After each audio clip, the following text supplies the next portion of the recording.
Phil is interested to speak to clever people, so I brought him over to yourself. So why have you brought him to me? Well, because you're one of the more erudite. He's my master.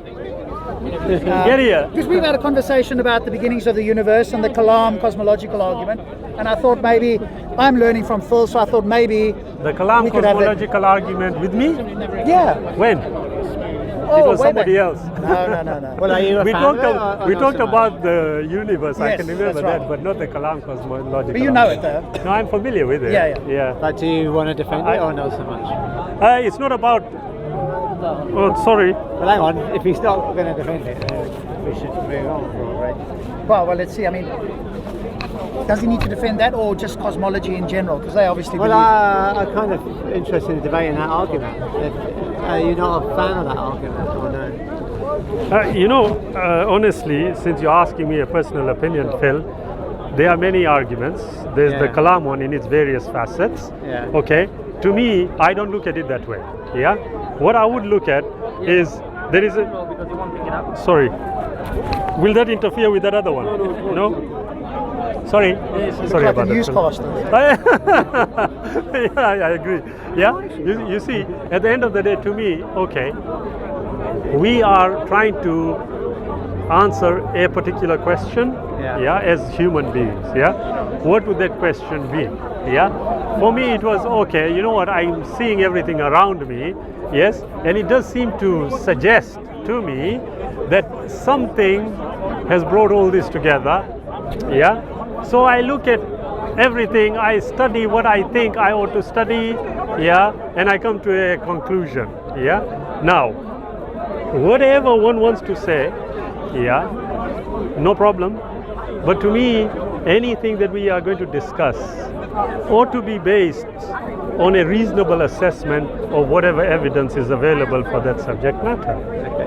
So, to me, as when I was discussing it with the brother here, we discussed quite a few issues, and to me, there is nothing that has been said to me which, in effect, removes the need. I won't use the word need. Removes the idea of the existence of a creator. Okay. That's my position. Right. Now, there are many arguments, as you mentioned one. There are many arguments, but those arguments have got their own pros and cons, as it were. And to me, the central question is, okay, is there anything that in any way precludes the idea of a creator? Well, I have come to the conclusion that at this moment in time, the answer is no. I mean, you could rephrase that and say, are there mysteries in the universe? Things that we don't know. And that's certainly true. There are things that we don't know. And it may well be, there'll always be things we don't know, because maybe our brains just aren't capable of knowing all the answers to all the questions. So in that sense, you could say, well, any mystery is something where I'm going to invoke the need for a creator, right? But that wouldn't really be very strong evidence for that creator, or certainly any particular properties for that creator. It would just say, look, there's a mystery there and we don't know the answer. But it doesn't, just because I don't know the answer, it doesn't follow from that you do, right? Or the theist does. Agreed. Right? So yes, you're right to say there are still mysteries in the universe. But to me, that just means there are things we don't know. It doesn't follow that I don't know something like, what was the origin of the expansion of the universe or whatever. It doesn't follow from that there has to be a God who is omnipotent, omnipresent, omniscient, I understand. and so on. Yeah. Well, actually, respectfully, I didn't even mention any mysteries. You introduced No, the issue. I think what I'm saying is what you said was... No. You see, because that translates into the God of the gaps issues. Yeah. No, I never said that. What I did say is, I don't see anything, in the form of reasonable assessment of evidence which precludes the idea of a creator. Now, when you say they are mysteries, I totally agree. Yeah. We define them as mysteries, or we call them mysteries, because at this moment in time, we do not possess the necessary information to be able to formulate a reasonable conclusion, which is not a problem. I am not talking about things that I have not been able to decipher.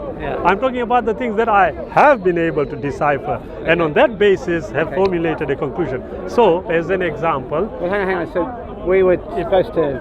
Rob was hoping to set up a discussion about this issue of the origin of the universe, the Kalam and the Big Bang.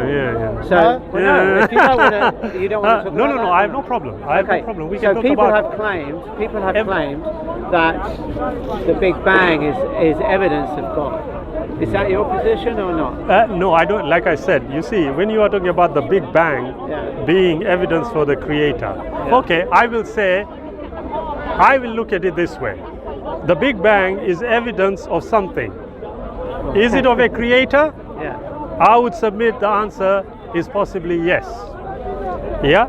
Is it evidence for an accidental sort of coming into being of a universe? There's a probable answer. Yes, maybe. My view is that if I look at the creation or the universe coming into being, okay, I have to ask that necessary question. Okay, I know about it now. How did it come into being? That's a reasonable question. Yeah?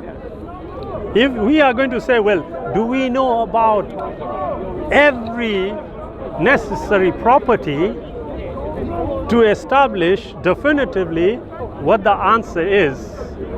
Me and you will have to agree the answer is no. Right. Okay. We agree. Okay? But so you think the Kalam is a bad argument, then, well, or a good argument? Honestly, I will tell you. You know, when you look at it, the way I see it, it has got an idea.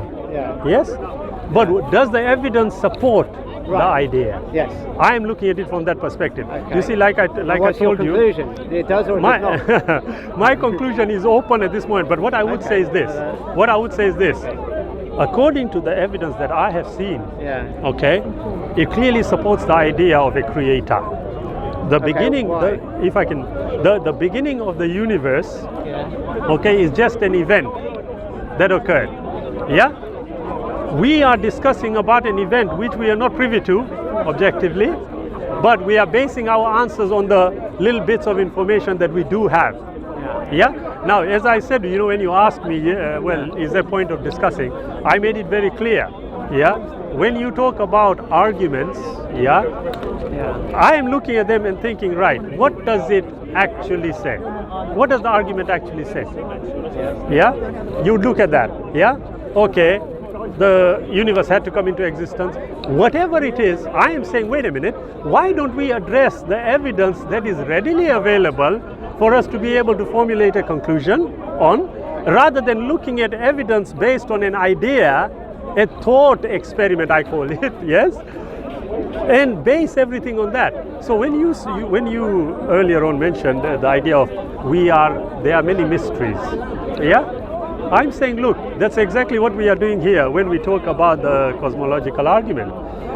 I'm saying, look, are we not privy to evidence which will bring us to the same answer? You say there's an evidence that leads to a creator, but what? I'm saying that. I haven't heard what the chain of argument that you're making is. So can you make it? Of course so I we will. Can assess to me it is simple. Okay, I look at myself. And the way I operate, gives me that conclusion that there had to be someone or something that designed this. I don't look at speculative elements, okay, because they are there. But I look at myself. I look at the incredible ability that I have to what we would call rationalize. Only on that basis I can say, yes, there is a creator. So, to me, my argument is. So basically, you're saying a design argument. Essentially well, you see, the word design has its own connotations. That is the word you used, right? No. Was it not? No, I said a creator. I said a creator. No, I said if I look at myself. Now, if I look at that, I said to you, okay, if I use the word designer, and there's nothing wrong with using it, but it does have its connotations. You see, as an example, am I badly designed? Well, depending on the definition of design, I would say yes, badly designed. Because, okay, what do you say about the guy who has deformed legs? What do you say about X, Y, and Z? I'm not looking at that. I'm looking at something further than that. The ability that I seem to have possessed, or I seem to possess, gives me a clear indication that, look, there is no way I came about as a result of what we would commonly call an accident or a coming together of particles, atoms, in such a particular way that they brought me. No one is suggesting that your No, design. I'm saying I mean, I guess now we're coming into a completely different argument. So I don't know if you want to. Not at all. Try. We are, because this is a Why? theological argument and not a. Well, no, you see. It is fine. I mean, it's okay. Respectfully, Right. Phil. No, hang on. Sorry, I didn't. I apologize. Yeah, sure. Okay. The design argument is obviously a very different argument to the cosmological argument. Okay. So we've shifted grounds to what we were supposed to be talking about. So I don't know. I'm happy with that. If you want to go ahead, if you don't, that's okay. Well, I'd rather talk about the cosmological argument, because the design one is everyone. I'm happy. I mean, we can do the design if you want, but that was the plan, right, Rob? Yeah. So do you want to get someone that wants to do the cosmological argument, or? Yeah, I'll find somebody else there. He's just in a conversation at the That's moment. fine. All right. So let's. If you want to do the I can do teleological, that in the meantime, but Yeah, that was the plan, right? So, right. That is fine. Yeah. just keep the two of them in shot. There's the picture there. No one's claiming that your design is an accident, right? Obviously, evolution is not purely a chance mechanism. It has a chance mechanism in it, but it also has a non-chance mechanism, which is selection, right? And there are other factors like genetic drift and so on and so forth. So I don't think anyone's suggesting that your atoms just assembled by a chance process into you. But nevertheless, you can be a non-chance process without a designer, right? I mean, selection is not a conscious designer, but it's not a purely chance process either. So I think you're creating a false dichotomy there. Based on the assumption that you look at it the way you just did. Right, let's look at this. You see, when you use certain words, they mean a certain thing. Yeah? You talk about selection. Yeah. What do you mean exactly when you use the word selection? Well, there's different types of selection. There's traditional natural selection, there's sexual selection, and so on. And what does that prove? What it proves, I don't like to use the word prove, because I think proof should only be a what the mathematical- evidence currently tells us, yes? Okay, I mean, all right, colloquial word proof is that you can have something that is not chance, or not entirely chance, and not design either. Such as? Such as selection. No. The word is being applied to a certain action. Am I right? I'm not quite sure what you mean by Right. that. Okay. Okay. Right. To me, that question's too vague to answer, so- Not to worry. When you talk about selection, Yeah. sexual or otherwise, okay, there is a premise you are building that information on. Yeah. What would that premise be? The premise is that there are selective processes in nature that will create complicated structures without a designer, without a conscious designer. Right. Now, if you were to give me some definitive evidence of what you just said, Yeah. what would it be? So, well, I mean, I think there's lots of good evidence that, for example, humans and chimps share a common ancestor. I think the chromosome 2 fusion is a good piece of evidence. Are you familiar with that one, right? Yes. You can look at the distribution of pseudogenes. You can look at the fact that island populations have... Sorry, Phil, can I just ask you, when you used chromosome 2, Yeah. what makes it evidence? Well, it's a prediction of the theory. The theory makes a prediction, and the observations match the prediction. Right, okay. Now, if we look at it from that perspective, we can then say that safely we can go back. Yeah? And this is a question I've asked many friends of mine that I've conversed with. Yes? Because at the end of the day, when you look at evidence, that evidence must give you enough information to be able to formulate a reasonable conclusion. That's what I say. Right, and the reasonable conclusion is that design is not the only alternative to chance. No. That after you have assessed the evidence. So, if we look at the evidence, you look at chromosome 2. What is it that they saw to determine that this is the predictive element of the evidence. Okay, What was it? They saw that the telomeres in the middle, Yes. the The telomeres on the edge centromeres are of in the the middle. chromosome. Well, both the Yeah. telomeres at the end of the chromosome Yes. have fused and are now in the position where the centromeres should be, and Yes. they've swapped around. So the telomeres are now, like if there's normally the centromere here, now you've got a telomere here, and you've got centromeres here and here. Yeah. So Right. that probably makes sense. Yeah, in my not head. worry, I can see what you mean. Yeah. I can show you a picture. Yeah. You know what it looks Yeah, like. yeah, of course I do. Okay, Yeah. I guess it's being filmed, so people who watch this may Yeah, not, yeah, may no not problem. know. Okay, no problem. So I could maybe show a picture. Let's see. Can you see? Yeah, hang on.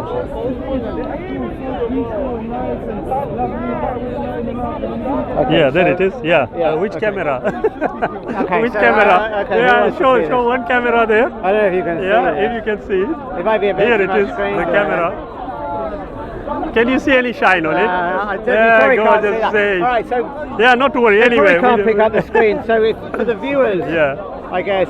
So if you imagine the human body has chromosomes on it, so the prediction of evolution is that there's a chromosome fusion site, and so if you imagine chromosomes have on the end telomeres, and let's say in the middle are centromeres, let's say my elbows, normally they're in the middle, so if they fuse together, the telomeres now are in the middle, and the centromeres are here and here. So the prediction is there'll be this extra chromosome, and they found it, chromosome number 2, that's published in a paper in Yes. PNAS back in '91, Yeah. and there have been subsequent studies. The chimp genome, when they did the sequence of the chimp genome sequence, they reported back, they found, very powerful evidence for human evolution. So the theory predicted that they would fuse together, and there's a way to test whether they did or not. You look for the telomere in the middle, and you find it. Right. Okay. What does that prove, though? Well, that What does is it that prove? is evidence the theory is correct, because Right, the theory okay. makes predictions that are Yeah. very specific, Yeah. that don't have a lot of wiggle room. They're not Yeah, made yeah, in yeah. poetic language. Yeah, yeah. They're very specific. You go and look in the data, and you find that the data matches what the theory predicted. You would find that's strong evidence that the theory is true. Right. Okay. If you look at that example, I ask a question, and this is what I ask myself. Yeah, you have got the idea that there was a branching that took place. Okay, the branching took place from a particular ancestor Yeah. in time. Sure. Yeah. When, for example, we take chromosome 2. Okay, if you go backward, yeah, before the fusion occurred, Yeah. would you say that whatever happened after was just as a result of chance? Not necessarily, no. I mean, I don't know in that particular case. Yeah, but okay. generally speaking, the way that evolution works is a combination of chance and selection.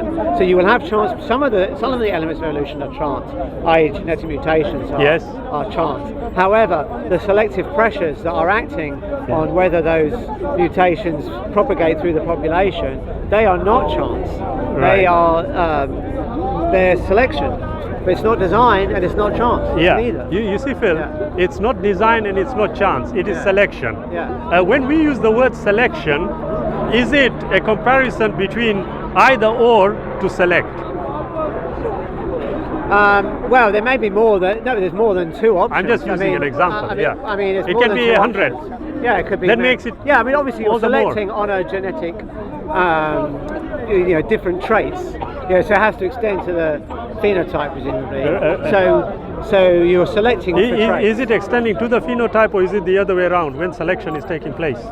Well, the selection is on as I understand it. I'm not an evolutionary biologist. Right, okay. So I can only Okay, tell no you worries. what I Yeah, understand. yeah, that's fine, Is that's that the fine. selection is for the gene, but if it's not expressed in a phenotype, then the selection pressure will not work. Right, there's a that problem. make sense? I know what you mean, although it's a bit, yeah, I'll tell you what, okay? The selection pressures, Yeah. we are talking about. Yeah. Think about this, we want to Okay. try and rationalize. There is a particular entity, Yeah. that requires a change in it because of its surroundings. Yeah? Question, is the ability of that particular entity, does it have the ability already present to be able to allow it to make the necessary changes to adapt to the outside surroundings. So you're saying is are mutations prior to selection? Of course. Yeah. No. If you look at mutations, okay, we know that when we use the word mutation, it doesn't necessarily mean that it is going to do what we think it can do. Yeah? 99% of the time, what do mutations do? Nothing. Nothing? Yeah. Are they more destructive or more constructive? I'd say neither. Most mutations do virtually nothing. Right. When we say they do nothing, what is... In terms of the phenotype.